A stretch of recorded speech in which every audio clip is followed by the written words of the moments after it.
Hello everyone, I'm Michael Serapio and welcome to CPAC's special coverage of Budget 2024. It's a budget that promises to ensure fairness for every generation, in particular younger Canadians who consider themselves a millennial or Gen Z.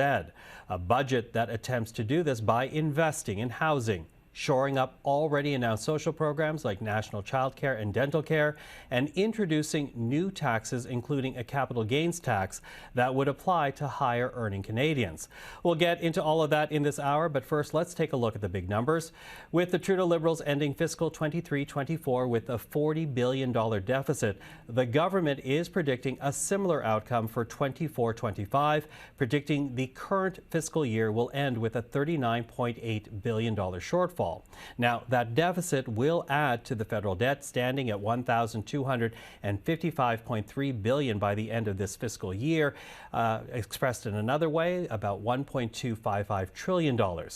Now, there is no plan for a balanced budget, not in this current fiscal year, not even in the next 5, but the Trudeau Liberals are keeping within their own defined fiscal guardrails, keeping deficit spending at 1.3% of GDP, with the promise of getting that ratio to below 1% in a few years' time. As for the debt, you see it right there, expected to sit at nearly 42% of GDP by the end of this fiscal year. So a lot of numbers to break down for you as we examine the budget that was tabled today. But for more, let's go now to CPAC's Andrew Thompson on Parliament Hill.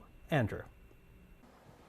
Well, Michael, this budget says that the Canadian economy is outperforming expectations and avoiding a recession, that inflation and interest rates are slated to fall. So it's against this backdrop that the government says it remains on track when it comes to its 3 key fiscal objectives we heard in last fall's fiscal update. Let's go through those 3 right now. First, lowering this year's debt to GDP ratio compared to what was projected in the fall update. That 42% number is down nearly a full percentage point and projected to fall to 39% by 2029. A second objective, getting the deficit to GDP ratio below 1% by 2027. The government says it will get below 1% in 3 years and then fall to 0.6% by 2029. Objective number 3 is keeping last year's deficit at or below $40.1 billion. That number is now right at $40 billion.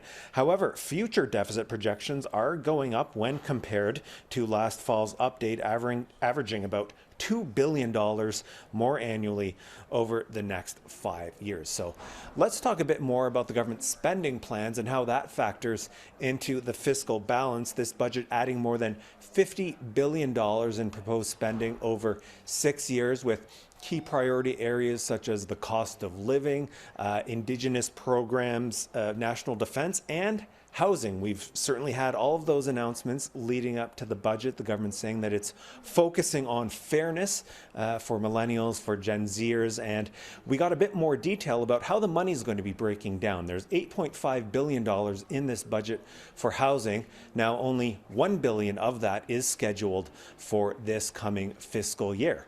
On the flip side, the government is planning to offset some of this spending with more than $20 billion in new tax revenue, mainly increases to the capital gains taxes that I know we're going to be focusing on quite a bit in our coverage. And finally, let's talk about what this budget says on the savings side. The government is planning to reduce the size of the public service by 5,000 people over the next few years. This is going to be done mainly through attrition, and this is going to represent about 1.5% of the federal workforce. Michael. Andrew, thank you for that. Well, that is the budget in broad strokes, but let's take a bit more of a look at the government's spending priorities. As we know, because the balance sheet will be in the red, the federal Liberals are planning to spend more than they take in. In total, we are looking at spending to the tune of $11.6 billion in fiscal 24-25, with revenues augmented by some new tax measures, a capital gains tax increase among them, a new 2% for share buybacks as they apply to corporations, and an increase in the taxes applied to both cigarettes and vaping products. With more, let's turn now to CPAC's Omaira Issa. Oui, Michael, alors effectivement, la grande question qu'on se pose en ce moment, c'est d'où est-ce que Ottawa va aller chercher tout l'argent dont il a besoin pour ces nouvelles mesures qui ont été annoncées aujourd'hui. Il faut dire qu'Ottawa mise sur une croissance économique qu'elle espère va atteindre 7 milliards de dollars. On veut aussi aller chercher de nouveaux fonds. Il est très important de noter que sur ce point-là, à moyen terme, Ottawa espère récolter 20 milliards de dollars de nouvelles recettes fiscales au cours des 5 prochaines années. Alors, rentrons un peu plus en détail sur cette question-là. On parle d'un taux d'inclusion, notamment de gains en capital pour les plus riches Canadiens. On veut aussi aller chercher de nouvelles taxes sur les rachats d'actions pour les sociétés publiques. Il y a également une mesure qui vise à hausser les droits d'assises sur le tabac et aussi les produits de vapotage. Là-dessus, un peu plus de détails. On parle spécifiquement de 4 dollars par cartouche de 200 cigarettes et une augmentation de 12% du taux de droit d'assises sur les produits de vapotage.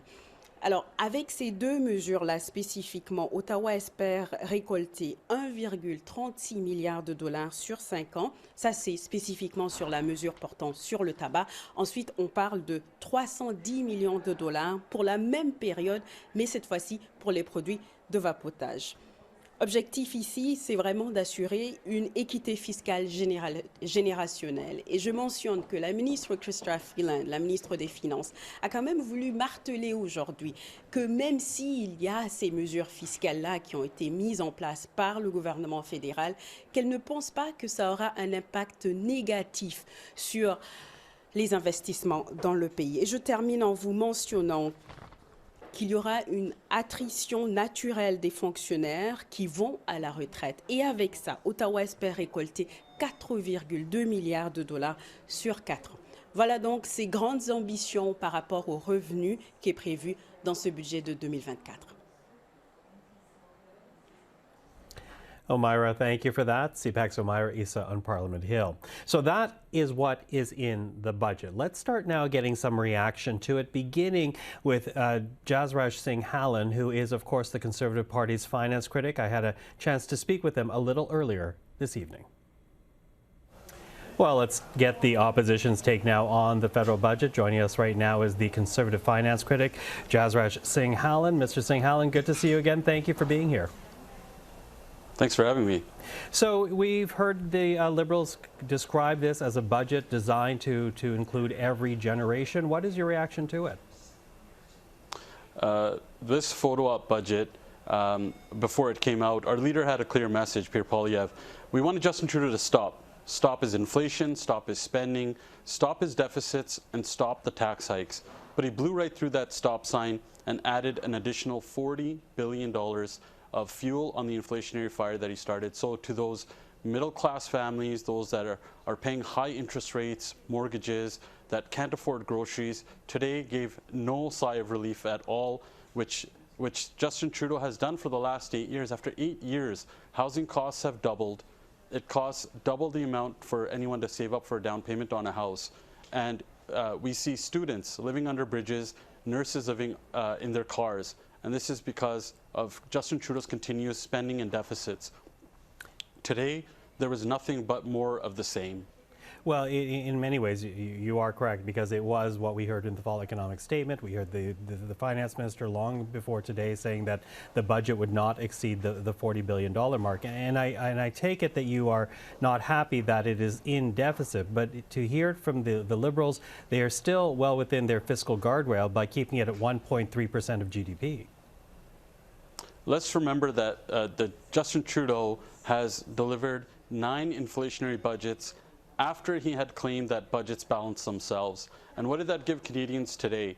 We see the most rapid interest rate hikes in Canadian history, putting Canadians most at risk in the G7 for mortgage default crisis because of the inflationary spending that gave Canadians 40-year highs in inflation. He slammed Canadians with a carbon tax that he increased by 23% on April the 1st. And it's not people like Justin Trudeau that gets affected by these taxes. It's the middle class people, it's the moms, it's the seniors, it's the small business owners that are getting slammed and getting hurt by these changes. all it's doing is putting Canadians further and further into debt. In fact, now we have 2 million Canadians going into a food bank in a single month because of these taxes, and 1 million more projected to this year. And it's sad to see that a third of the people going to food banks today are children. This is after 8 years of Justin Trudeau's non-stop deficit spending, supported by the NDP. We had 3 clear demands to support this budget. Number 1, we wanted them to axe the tax, pass Bill C-234 in its original form to help bring down the cost of food by eliminating the carbon tax for our farmers. Number 2, we wanted them to build more homes, not more bureaucracy, by incentivizing municipalities to have 15% more permits closed. They did not do that. Number 3, cap the spending. Introduce a dollar-for-dollar law. For every dollar spent by a department, there should be $1 of saving found. Many small businesses and families are doing that in their own homes. Government should work the same way, because we believe $1 in the hands of those that earned it is much better than $1 in the hands of a politician or a bureaucrat that ends up taxing it and spending it. Well, and let me push back on that just a bit, though, and present to you the counter of that, because we have seen many players, whether they be provincial governments, municipal governments, or interest groups, calling on the government to actually get more involved and invest. And while it might be a different course than we would have taken as Conservatives, they are, for example, investing in housing, and that is welcomed by many provincial premiers as well as municipal leaders. Would you cut back on that? Would you turn that direction around if it is in fact the spending that is meeting the demand from provincial and municipal leaders? Everything Justin Trudeau has touched in the last 8 years is broken. He committed $89 billion for housing. What happened to housing costs in the last 8 years? Rents doubled, mortgages doubled. It takes double the amount to save up for a down payment on a house. This is 8 years of his record. I was a former home builder before. I don't remember meeting any other home builders that used to say, I hope there's more government involved in my business. One of the biggest reasons why builders aren't building. But part of the funding is reducing bureaucracy, which seems to be the course that builders are applauding right now, because that is happening at the provincial and municipal level, is it not? The proof is in the pudding. We're going to have less housing starts this year than when we were in the 1970s, when we had half the population.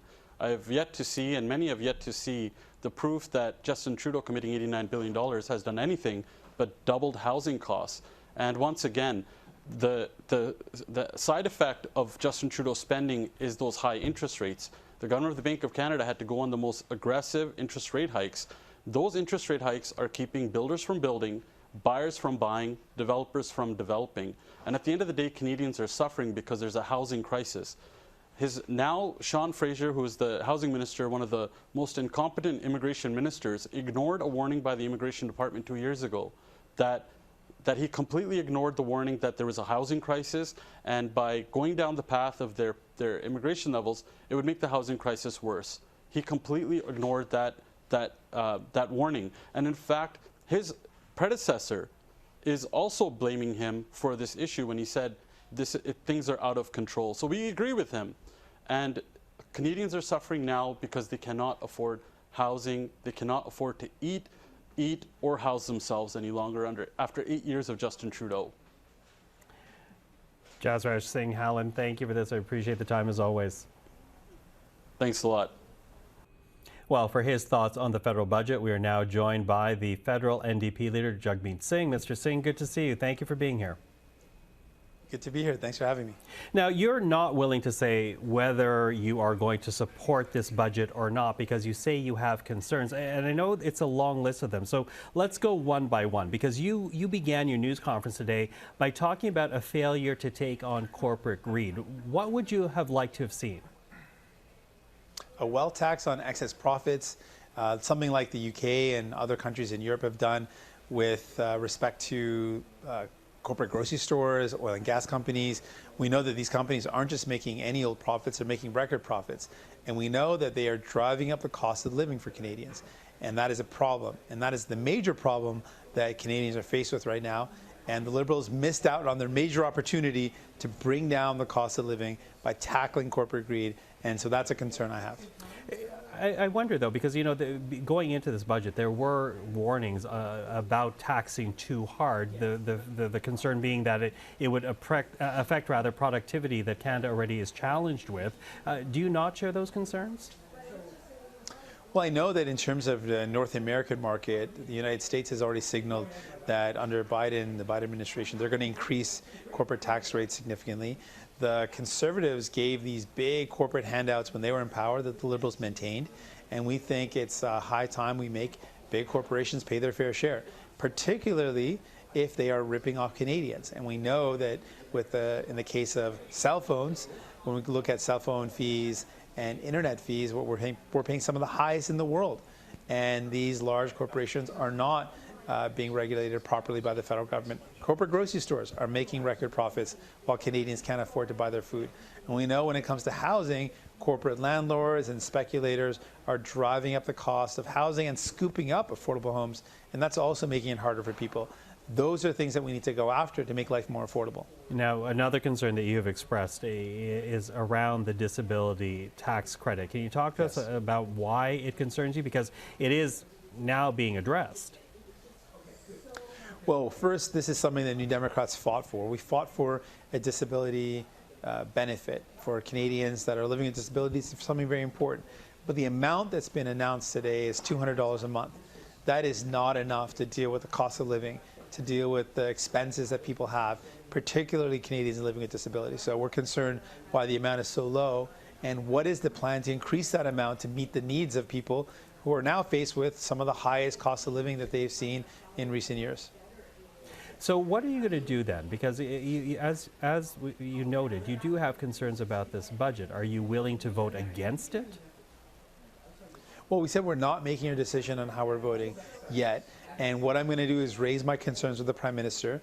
And I want to hear from the Prime Minister, what's his plan to address these concerns? What's the plan to respond to Canadians living with disabilities who say $200 is just not enough? How are we supposed to live on that? How does that actually meet the needs of what we're going through right now?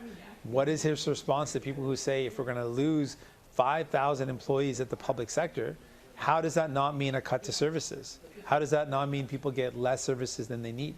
I want to hear the plan. And so we'll wait and see what the Liberals say, what their plan is to respond to these very important problems, and then we'll make our decision. Yeah, I'm wondering if you've had any type of conversation at all with the Finance Minister or anyone within Cabinet about your concerns already. Well, the budget has just become public today. We had negotiated before about what we want to see in it, so we were very clear what we wanted. We've now seen what's in the budget, and so we're raising our concerns, and we look forward to a response after I meet with the Prime Minister. Now, would a response have to be an immediate response, Mr. Singh, or are you willing to give a timeline for the government to respond to what you're raising? Well, the ball's in their court. If they need to take time to respond, then that's on them. They need to provide me with explanation before any votes happen, because we have not made our decision which way we're going. Mr. Singh, I appreciate the time this evening. Thank you for that. Thank you so much. So we'll continue to watch discussions between the NDP and the Liberal government. As for Yves-François Blanchet, he says the Bloc Québécois will not be supporting the budget because he says it oversteps provincial rights, and he also views it as an election platform for Justin Trudeau. Take a listen. Ce n'est pas le budget des jeunes, ce n'est pas le budget du logement, ce n'est pas le budget des entreprises, ce n'est pas le budget de l'intelligence artificielle, ce n'est pas le budget des soins dentaires, ce n'est pas le budget de l'assurance médicaments, c'est le budget de Justin Trudeau, des libéraux et du NPD qui essaient de se gosser une bouée de sauvetage dans leur détresse électorale actuelle. Et ce sont les Québécois et les Canadiens qui font les frais de cette détresse irresponsable de la part du gouvernement libéral. C'est aussi la preuve que la combinaison entre le déséquilibre fiscal par lequel Ottawa perçoit plus de revenus que ce que sont ses besoins, alors que le Québec et les provinces perçoivent moins de revenus que ce que sont leurs besoins.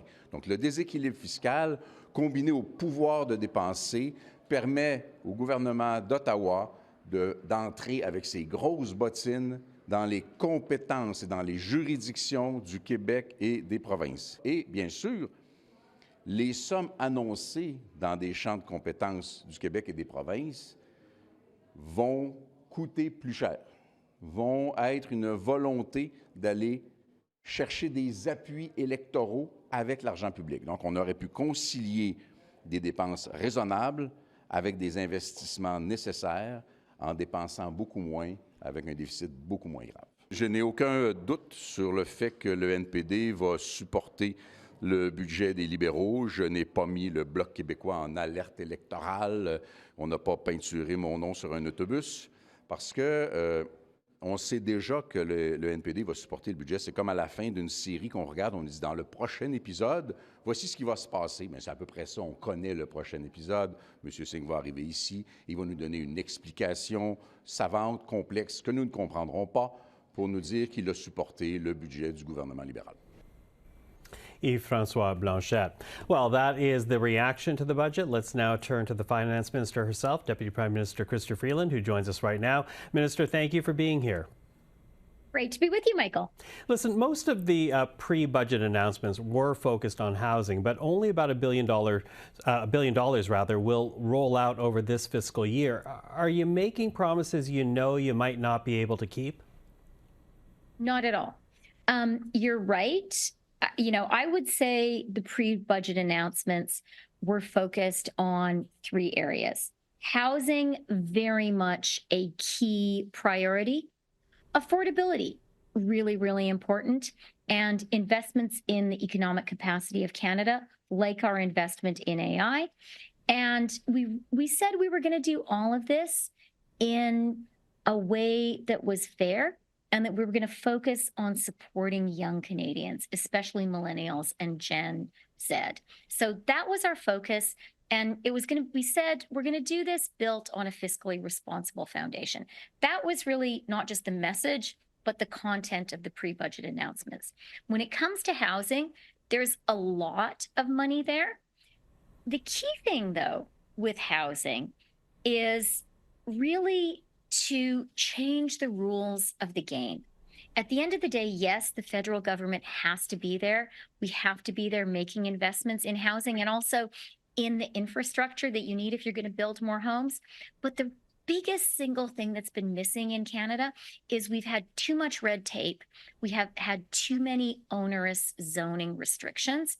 And what we have been doing has really encouraged me. I think that over the past 6 months, we have seen a revolution in how Canadians approach housing, how provinces approach housing, how municipalities approach housing, how people think about housing.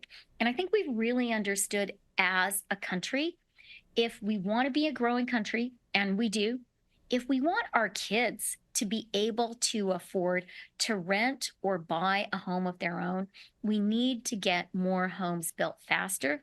To do that, we need more gentle density. We need less red tape. We need fewer zoning restrictions. Our housing plan is accomplishing that. The Housing Accelerator Fund has been such an important way of doing that. And our investments in infrastructure are going to continue accomplishing that. But let me jump in there then. So is it enough to accomplish a process to get rid of the red tape to make things faster when you have probably about a year left in your mandate when the money is back-ended? Is that enough? Well, it's not just a process. Like, the red tape is being snipped and clipped all across the country. We are really seeing an embrace of gentle density across the country. We are seeing municipalities across the country saying, we know we need to get more homes built faster. That is absolutely essential, and it is happening right now. Now, I also want to talk about your financial guardrails here, because I appreciate that your government has kept to your economic guardrails. But there is no path to balance. You heard the criticism. You've heard it before. There were no cuts made to reduce the $40 billion deficit that was posted today or predicted past one and then going forward for the next fiscal year. Does a balanced budget matter to you or your government at all? I'll tell you what matters to me. What matters to me is a fiscally responsible budget. What matters to me is maintaining Canada's AAA credit rating, which is the basis for the ratings of all provinces, which is the basis for the ratings of businesses in our banking sector. What matters to me is maintaining a fiscally responsible budget and hitting and, sticking within our guardrails, because the Bank of Canada has been clear that those guardrails are helpful to the Bank of Canada. And so I know by sticking within them, which I have done, I help to create the conditions that make it possible for the Bank of Canada to lower rates. And we've had some good news on that front just today. Today, we had the March inflation numbers, 2.9%. February was 2.8. January was 2.9. I would contrast 2.9 in March with 3.5 in the United States, which, by the way, is running a far more expansive fiscal policy. For the past 3 months in a row, inflation has been within the Bank of Canada's target range. So, yeah, it's very important for me to run a fiscally responsible policy. I am doing that. And the final thing I would say to you, Michael, is, there are some issues on which reasonable people can have different points of view. It's a matter of opinion, of ideology. You can argue whether gun control is good or bad. You can argue whether a woman's right to choose is good or bad. But the simple fact is Canada has the most responsible fiscal approach of any G7 country. We have the lowest debt to GDP ratio, and it's coming down. We have the lowest deficit to GDP, and that is coming down too. We have a AAA credit rating. It is not, I'll tell you what, the people who work in ratings agencies, these guys are not liberal partisans, these guys and gals. They look at the numbers. We have hit our targets. And it's the reason I'm really emphasizing this point is I know that Canadians are anxious. They're anxious about a lot of things. One thing that was very important to me that we worked hard to deliver was to meet our 3 fiscal marks. We've actually overachieved those. That means we're fiscally responsible. People can have the confidence that brings. And that does mean our approach is fiscally sustainable. A falling debt to GDP ratio is the definition of fiscal responsibility. It means you can keep going, and actually your debt keeps on going down. It's like Minister, paying down. I'm going to jump in, and I'm sorry because I'm quickly running out of time with you, but I do want to raise the fact that, as you heard, the NDP leader, he's reserving whether or not to support the budget because he has concerns. Among them, the fact that when you look at the disability benefit, it only amounts to about $200 a month for people who need that money to live. How much room is there to respond to Mr. Singh's concerns? We had a lot of very good and very detailed conversations with many people, including the NDP, ahead of the budget. This is a budget which meets the moment. This is a budget which invests aggressively in housing, which Canadians need, which supports Canadians with affordability, which invests in the economic capacity of Canada, which does it in a way that supports young Canadians and is fiscally responsible. It's a budget the NDP should support. It's actually a budget that everyone in Parliament should support. Minister Freeland, I appreciate the time this evening. Thank you for that. Thanks a lot. Have a good night. You too. And of course, the Finance Minister Chrystia Freeland. Now, I did have earlier today a chance to talk about the budget with the Vice President and the Chief Economist at Desjardins. Take a listen to my conversation with Jimmy Jean. I want to start with the fiscal guardrail set up by this government. Chrystia Freeland essentially saying they are meeting their target of a $40 billion deficit, staying well below the 2% deficit to GDP number. Is that responsible enough fiscally for this government? Well, I think, yeah, when you look at international comparisons, Canada always compares well relative to other nations. And, if we're back at one point below 1% of GDP, you look at a country like the U.S., we're talking 7% of GDP, that's good news. Now, the question is whether this budget really, we can rely on this budget to achieve that. and there are still many question marks. We see a lot of spending, but it relies on strong economic growth, and it also relies on taxation, which is not clear whether it will deliver the kind of revenues that are expected.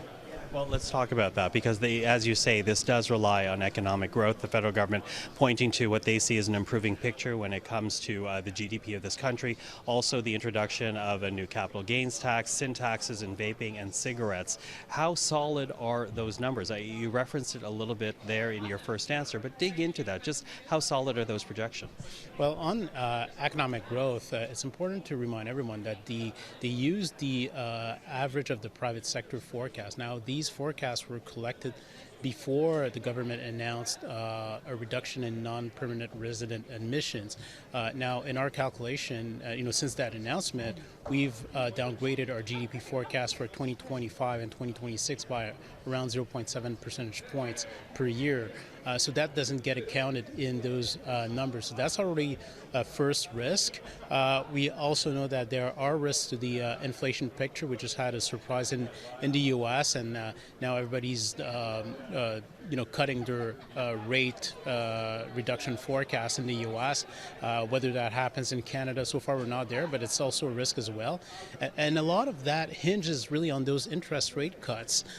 So that's one thing to be that I would still be very prudent about, very skeptical about. And the other thing is capital gains taxation. We know that it focuses on the wealthy individuals, on the wealthy corporations, but those incomes and that wealth is very mobile. So and that's why historically it's been very difficult to implement. Those ideas are not new, but they're always difficult to implement, and the results tend to be disappointing just because of how volatile those and how sophisticated as well those constituents can be in terms of optimizing their taxes. Very mobile, as you say. And that does raise another question for me, because this country has long had a productivity issue. And if you are creating new capital gains taxes, as applies to wealthy individuals as well as to corporations, does that in any way increase the challenge of productivity building in this country? Well, I think the way they designed it recognized that. So they focus on the wealthier corporations and individuals, and whereas there's a threshold at $250,000 in terms of capital gains, and they actually reduced the inclusion rate for entrepreneurs. So they don't want to penalize startups and entrepreneurs. They recognize that this kind of measure could go against the intention. Now, the question is going to be really about the message, about what people take out coming out of this budget. And I'm pretty sure that there's going to be a lot of criticism that we're just increasing taxes on where we need it, which is on investment, which is on businesses and wealth creation. That's likely to leave a sour taste in the mouth of many people. And also the question of cuts, because if you create an even very simplistic scenario, if a household budget is struggling, cuts is the first thing a family will make. Is this government abrogating that responsibility to actually make the tough decision to make cuts? Well, in the last budget, they said they would identify $15 billion worth of measures of savings measures, so making cuts or optimizing spending. And just a month ago, we learned that only $9 billion had been identified, and that was before just a raft of spending announcements that have been made. So this is not a government that has been known to be very disciplined and be able to execute on cuts, spending cuts. They've been known for rather the opposite. So yes, it does send a message that might be worrying in terms of the management of the public purse. Now, on paper, at least, they respect those fiscal anchors. I think this is important. This is going to be important for ratings agencies. There are also urgencies, valid reasons to spend, but it's still a budget where we see a lot being scattered. We would have preferred more of a focus on boosting wealth and investments and productivity. it's interesting because in the budget itself, the federal government references this idea of creating an environment of certainty for business so that they know they can invest in this country. Have they succeeded in creating an environment of certainty? I'm not sure we can say that this is the case. I think, when you look at, for example, just the investment tax credit now, I salute the fact that we know a little bit more on some of those tax credits, for example, in the electric vehicle sector, but there are still many of those that remain to be announced, that remain to go through Parliament, and those have been announced, a year from now, if not even longer, and businesses are still waiting. They don't have that certainty. They can't bank those investment tax credits so long as they don't have those details. And, given all the uncertainty related to geopolitics, oil prices, interest rates, I can't say that a government that comes out with tax increases, no matter how designed, is going to offer that additional certainty that many businesses are hoping for.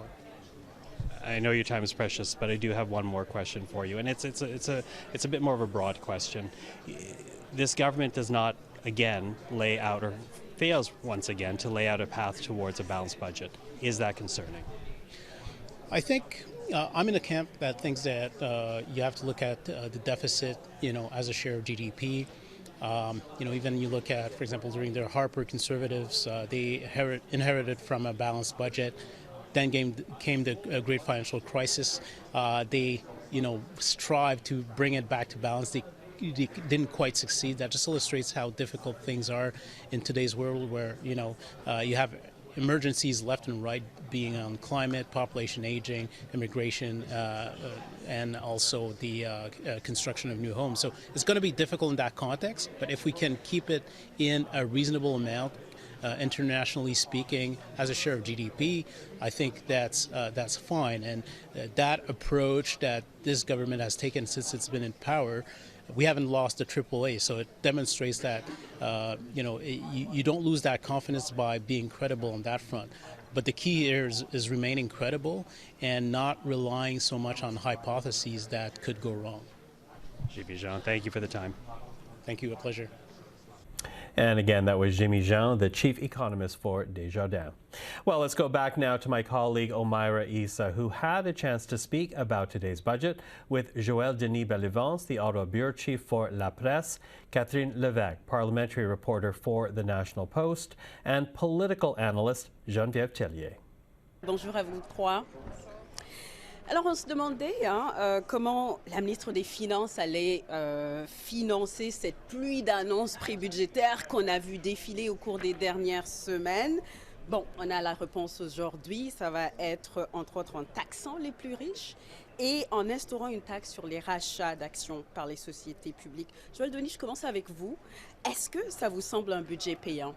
Je pense que oui, parce que Mme Freeland a réussi à maintenir les déficits sous la barre des 40 milliards pour les 2 prochaines années. Et je pense que ça, c'était un test critique pour ce budget, tout en annonçant de nouveaux investissements, comme vous avez mentionné, et en allant chercher des revenus qui seront nécessaires, justement, pour financer ces nouvelles mesures. Donc, je pense qu'elle va pouvoir vendre ce budget à ceux qui comptent, le NPD d'abord avant tout à la Chambre des communes, et probablement aussi à ceux qui souhaitent avoir des mesures costaudes pour permettre un meilleur accès au logement. Donc, je pense que là-dessus, je vous dirais que c'est une mission accomplie. Maintenant, évidemment, elle n'arrivera pas à satisfaire le Parti conservateur et ceux qui critiquent la gestion des finances publiques par le gouvernement Trudeau en raison des déficits qui vont continuer à être légion à Ottawa. Catherine, je me tourne vers vous. Même question, est-ce que c'est payant comme tactique pour les libéraux? Écoutez, ils ont trouvé une façon de maintenir le déficit à 40 milliards de dollars. En même temps, moi, je dirais que je trouve le gouvernement très optimiste en ce moment parce que, bon, de la façon, il y a beaucoup de dépenses, certaines qui sont pelletées par en avant, comme on dit, qui ne commenceront pas nécessairement cette année, mais qui seront vraiment là, dans les 5 prochaines années, surtout en habitation. Et pour ce qui est de la hausse là, des taxes en gain en capital, on espère avoir 7 milliards juste cette année. Je trouve ça très, très optimiste quand même. Là. Donc, voilà, c'est quand même c'est un exercice, oui, réussi sur papier, mais quand même, là, je m'inquiète là, de la hausse des dépenses là, pour les prochaines années. On a des promesses très ambitieuses. On est vraiment dans un contexte déjà préélectoral, je trouve. Mais vraiment, là, je trouve que c'est plus ou moins réaliste à certains égards. Contexte préélectoral, on va y revenir. Merci beaucoup, Geneviève. Je me penche vers vous. Le budget vise d'abord les générations Z et Y. Les libéraux disent que c'est le budget de l'équité intergénérationnelle. En même temps, on voit que ce sont des générations qui sont de plus en plus courtisées là, par les conservateurs. Est-ce que vous pensez que le budget va renverser la tendance? Ça a le potentiel de le faire. Je dirais que les grands gagnants de ce budget-ci, c'est les étudiants, surtout les étudiants collégiaux et universitaires. On bonifie le programme de prêts et bourses. On leur donne aussi d'autres avantages. On s'intéresse au logement étudiant aussi. Et donc, vraiment, c'est eux qui sont ciblés. Puis, je vous dirais de façon plus générale, puis on l'a entendu la semaine passée aussi, on dirait que le gouvernement fédéral est en train de changer la fameuse classe moyenne par la génération X et Y. Alors, ce qu'on entendait il y a plusieurs années, la classe moyenne, les familles, c'est le moteur économique. On entend maintenant le discours, c'est la génération X, la génération Y, qui est le moteur économique. Et on sent vraiment un intérêt pour le gouvernement pour cette catégorie j'allais dire d'électeurs, mais de la population. Et donc, je pense que ce budget-ci, c'est le début. Je ne serais pas surprise non plus qu'on les courtise beaucoup l'an prochain s'il y a un prochain budget. Mais oui, on essaie de marquer des points en changeant de stratégie, je vous dirais. Qu'est-ce que vous en pensez? Moi, je pensais que ce serait le genre de budget que le gouvernement libéral aurait déposé l'année prochaine, pas cette année.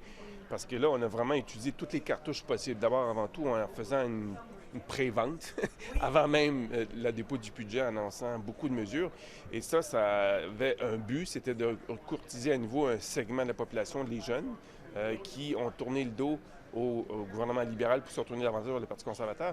Donc, à quoi on peut s'attendre l'année prochaine? Je regarde déjà vers l'année prochaine parce que ce sera l'année électorale. Et je me dis, j'ai hâte de voir vers quoi les libéraux vont se tourner pour tenter de renverser, à mon sens, une tendance qui est très, très lourde dans les sondages, c'est-à-dire le Parti conservateur qui est nettement en avance. Et donc, c'est un pari au-dessus. Est-ce que ça va payer? Le temps va nous le dire. Les gens vont donner leur verdict au cours des prochaines semaines, prochains mois, sur la justesse de ce budget. Beaucoup vous posez des questions là-dessus un peu plus tard, mais on a vu quand même là que le thème central était le logement. C'était dans toutes les annonces pré-budgétaires. Est-ce que c'était payant, en fait, de faire tout ce effeuillage pré-budgétaire pour les libéraux? Allez-y, Catherine. Bien, je pense que c'était intelligent dans le sens que d'habitude, on parle du budget 1, 2, 3 jours. Après, on l'oublie. Hein. Des fois, il y a tellement d'éléments qu'on n'arrive pas à les analyser en profondeur. Donc, je trouve que c'était quand même une bonne stratégie, cet effeuillage là, qu'on a vu dans les 2-3 dernières semaines, où on présente chacune des stratégies, chacune des promesses, là, une par une, parce qu'il y en a beaucoup, je pense qu'il faut le dire, pour le logement et pour toutes sortes de promesses. On parle de, racheter des édifices fédéraux, on parle d'avoir des logements modulaires, bref, les logements étudiants dont on parlait il y a quelques minutes. Donc, vraiment, il y a beaucoup d'éléments et je pense que vraiment, on voulait là, vraiment parler du gain en capital aujourd'hui, de cette promesse-là, vraiment, qui rappelle le NPD. Donc, je pense que c'était une bonne stratégie. Reste à voir, là, ce sera payant dans les sondages, là, on le saura sous peu. Alors Geneviève, justement sur cette question du logement, 1 milliard de dollars supplémentaires pour 2024-2025. C'était censé être le grand thème du budget de cette année. Est-ce que vous vous attendiez à plus que ça? Oui, basé sur les annonces de la semaine passée, effectivement, je m'attendais à des sommes beaucoup plus importantes dépensées cette année. Ça va arriver dans les prochaines années. On comprend que c'est un problème pour tous les gouvernements en ce moment au Canada. On a de la difficulté à faire avancer les projets, à les faire débuter. Et donc, on a des mesures de la part du gouvernement comme justement, on va prendre les terrains de Post Canada ou de la Défense nationale. On va essayer de pouvoir construire des logements sur ces terrains-là. Donc, on est vraiment dans des mesures très, très précises, détaillées, mais le gros du budget va venir dans plusieurs années. Ceci étant dit, ça explique sans doute l'exercice d'effeuillage, c'est-à-dire qu'au cours des dernières semaines, on a parlé beaucoup de ces programmes-là de logement. Si on ne les avait pas eus, probablement qu'aujourd'hui, on n'en aurait pas parlé autant, ou on serait plutôt posé la question « Ah, mais c'est pas si grand que ça, c'est pas si ambitieux que ça. » Donc, je pense que dans l'ensemble, l'exercice, il y a une stratégie qui a été bien pensée. Mais pour le logement, ce gouvernement-là se confronte au problème de tous les gouvernements. Comment construire des logements rapidement, alors qu'on voit que c'est très difficile parce que ça prend la collaboration de plusieurs acteurs. Quand même sur le logement, le gouvernement a quand même des objectifs très ambitieux. Il veut construire 2 millions de logements de plus que que ce qui est prévu par la SCHL d'ici 2031. C'est énorme. Et parce qu'à l'heure actuelle, on construit environ 250 en moyenne 250 000 logements par année. Ça veut dire qu'il faut tripler la cadence pour arriver à atteindre cet objectif au cours des prochaines années. C'est énorme. Il reste à savoir si la formule va être payante. Il faut dire aussi que les mesures annoncées, ça va prendre du temps avec que ça donne les résultats. Et donc, il faut que, à la fois, oui, il y a des annonces qui sont intéressantes, mais je pense que le gouvernement aurait intérêt aussi à dire aux gens qu'il faudra s'armer quand même un peu de patience parce qu'on ne peut pas construire tous ces logements-là du jour au lendemain. Excellente question, excellente réponse surtout par rapport à la main-d'œuvre, par rapport au logement. Tour de table à vous trois rapidement. Est-ce que ce budget-là va aider les libéraux à la prochaine élection? Vous disiez que c'est beaucoup trop tôt d'avoir fait ce dévoilement-là, montrer toutes ces cartes. Est-ce que c'est suffisant? Ça reste à voir. Le gouvernement Trudeau souffre d'un mal qui afflige tous les gouvernements après 8 ou 9 ans de pouvoir, c'est-à-dire l'usure du pouvoir. C'est incontournable. Donc, combattre ce mal, c'est difficile et il faudrait que, véritablement, que Pierre Poilievre et les conservateurs s'enfargent terriblement pour que les libéraux en profitent. Jusqu'ici, les conservateurs ont été très disciplinés et je présume qu'ils vont rester très disciplinés sur leur message qu'il faut mieux contrôler les dépenses publiques et ça semble y avoir un intérêt pour ce genre de discours à l'heure actuelle. Je trouve que le problème en ce moment pour les libéraux, c'est est-ce que les gens les écoutent actuellement? Parce que sur papier, ils ont présenté des promesses très ambitieuses, surtout en matière de logement, étant moi-même de la génération des millénarios. Je sais que c'est quelque chose qui est extrêmement important. Donc, ce sont, oui, des belles promesses, ce sont des promesses ambitieuses, mais j'ai l'impression que les gens n'écoutent plus Justin Trudeau, n'écoutent plus les libéraux actuellement. Ils en ont marre. Donc, vraiment, j'ai l'impression que je ne sais pas si nécessairement l'information va aller jusqu'aux oreilles de mes collègues et des gens de mon âge. Voilà. Geneviève? Ils ont quand même fait ce qu'il fallait faire. C'est-à-dire que je pense pas ils ont continué dans la mauvaise voie où ils étaient ces derniers temps, où c'était dépenser sans trop savoir pourquoi. J'ai trouvé que c'est un budget qui est un peu plus structuré, le message est un peu plus clair.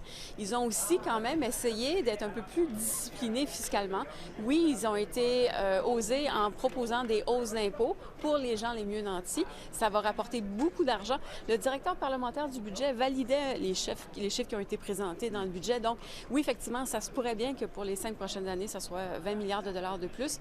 Et donc, peut-être pour certains qui pensaient que le gouvernement dépensait trop, ils vont se dire, ah non, il y a quand même un début de rigueur budgétaire. Alors, c'est pas total. Et ça pourrait aider les libéraux. Maintenant, est-ce que c'est trop peu, trop tard? Je pense que c'est la grosse question qu'on se pose en ce moment. Merci beaucoup à vous trois, Joël Denis-Bellavance, Catherine Lévesque et Geneviève Tellier. Merci. And our thanks to Omira and, of course, to her panel. Now, going into today's budget, the Canadian Labour Congress did have their own ask of the federal government.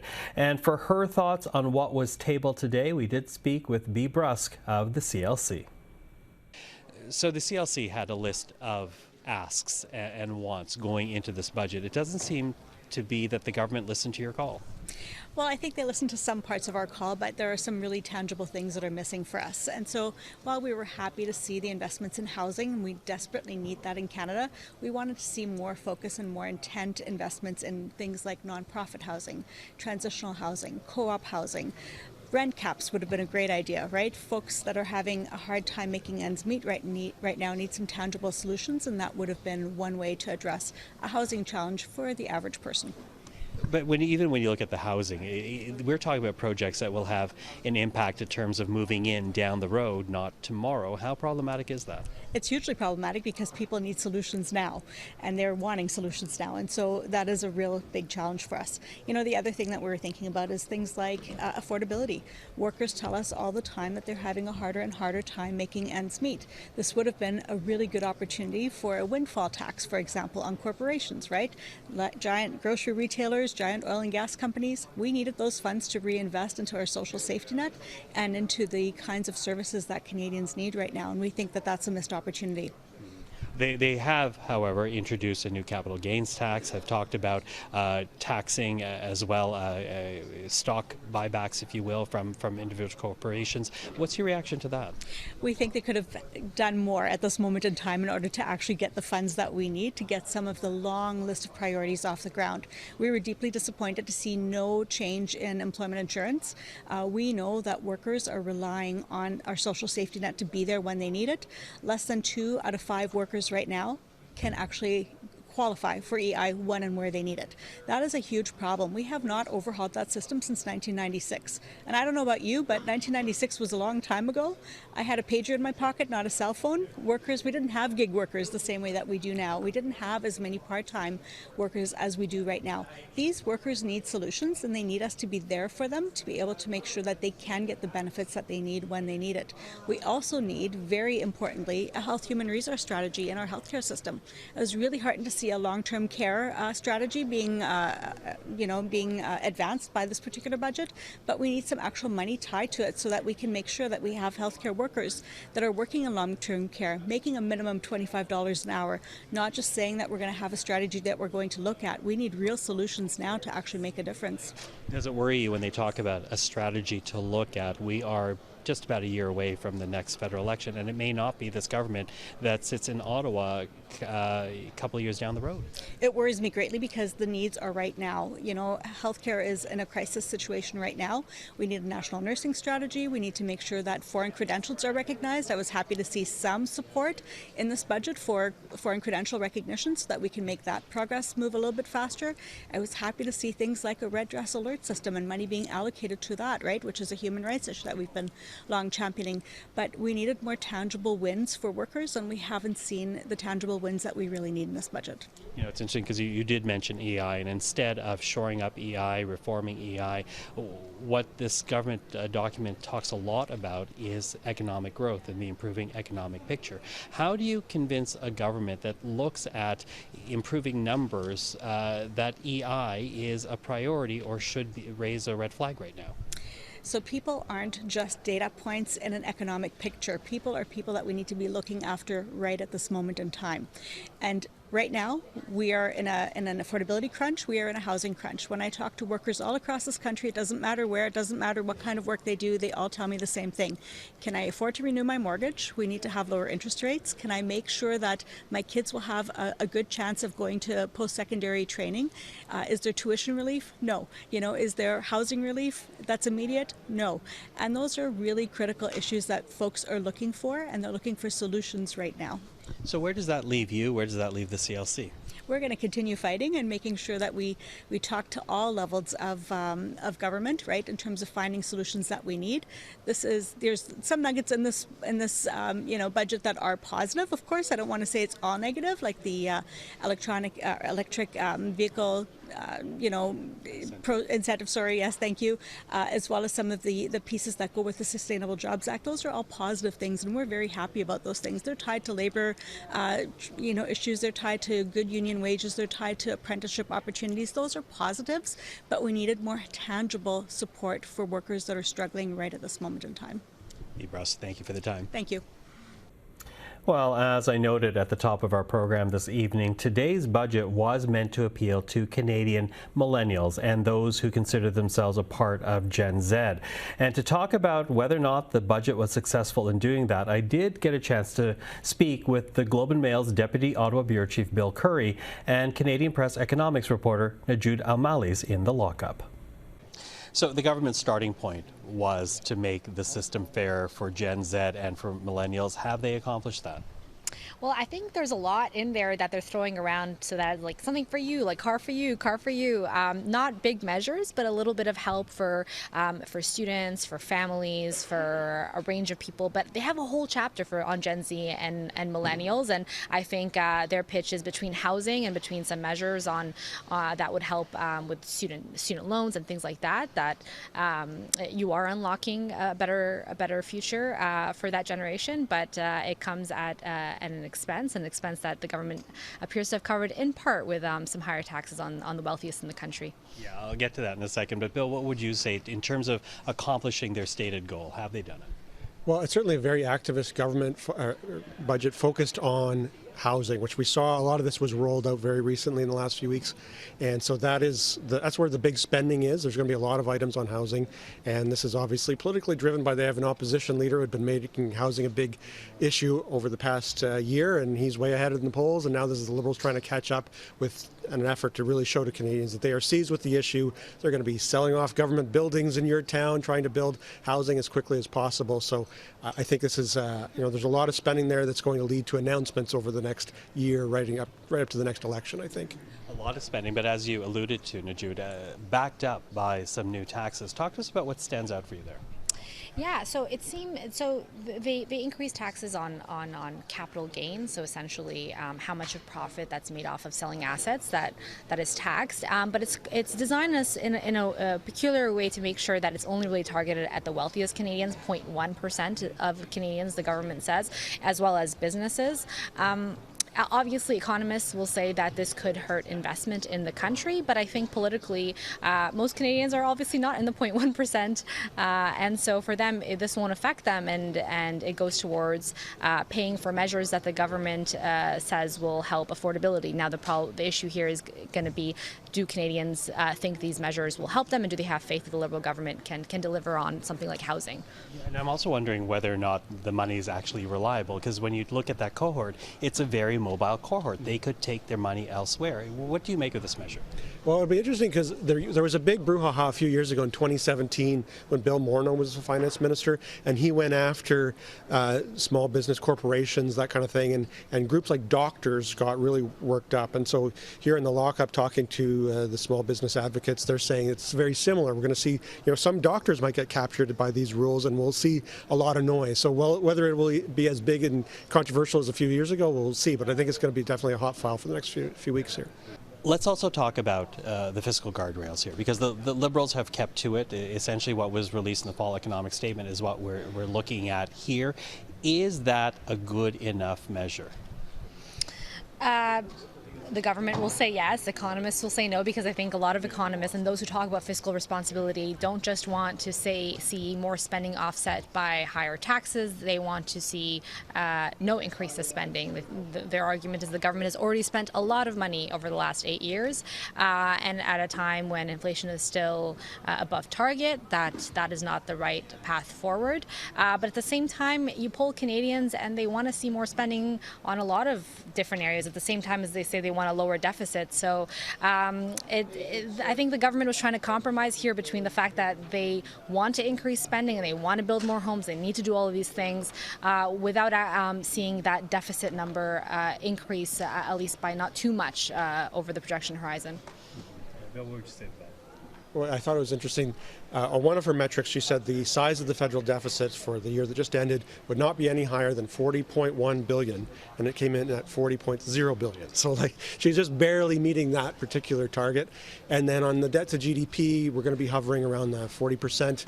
Prior to the pandemic, we were moving toward closer to 30%. So you'll have a lot of economists who are saying it would be better to be closer to 30%, so you've got the room next time there's a pandemic or a recession. And so as a government, they're not doing that. They're not, putting room aside for the next emergency, but she is delivering on the targets that she had set for herself in November. Yeah, I thought about that as well, because I do wonder just how insulated is this budget to any type of shock. This is all, we're going to grow revenues by increased economic activity beyond the taxes.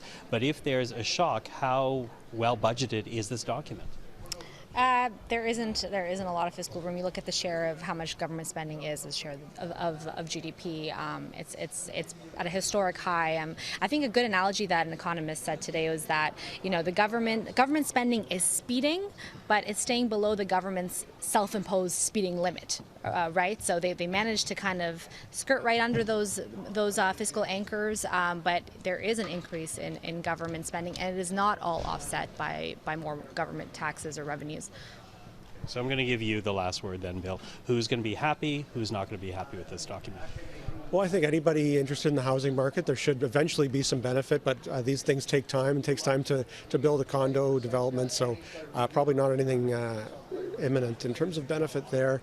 And certainly, as we mentioned, doctors, people concerned about business investment, that kind of thing, are not going to be happy. People concerned about having the finances and better fiscal health for the future, I think there'll be some concern there. Okay. Bill, Najud, always good to speak to you in budget time. Thank you for that. Thank you. And that is our special coverage of Budget 2024. I'm Michael Serapio. For everyone here at CPAC, thank you for watching. We'll see you again next time. Could you describe this year's budget, please? This budget is about fairness for every generation. Une chance équitable pour chaque génération.